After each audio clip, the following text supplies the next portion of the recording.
Anisha, at Klarna, for you and your team, keeping that focus on the long-term journey that you're seeking to take the brand on and the organization on, how do you make sure that your team uses that as a filter to make sure that, whether it's reacting to the competition or the latest innovation or whatever, how do you make sure they stay on the path, as it were? Yeah, I mean, I couldn't agree more with what Patrick said. Some of those things really resonated. We've come from being a market leader in this space, in the buy now, pay later space, which makes it even harder sometimes to keep your eyes on the prize, because we are not a startup anymore by any means. We're not in the phase of, there's lots of room for mistakes and that sort of thing. So I think one of the challenges we face is that innovation piece, what are we actually driving forward? What's new, and what is going to be our number one focus? We have a phrase here, which is ruthless prioritization.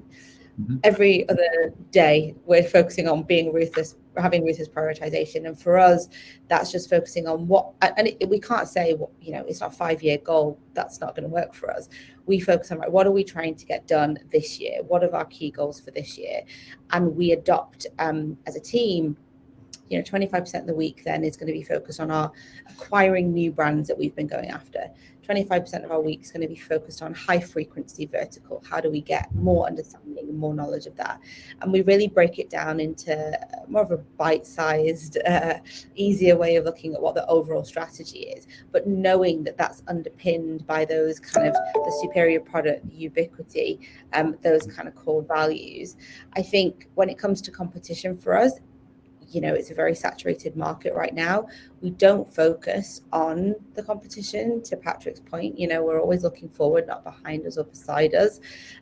However, with the rise of regulation in our field, it's really important that we're at the forefront of that. So that's something that's a real focus for us as well, is being at the front of something that is happening, is coming. We're a registered bank, and that for us kind of sets us apart a little bit, because we don't see many people in our field doing the same thing. But it's all about quietly building for us and working on those core values of the business, keeping an eye on it and making sure that filters down to the teams and they're applying the right amount of time on the right areas.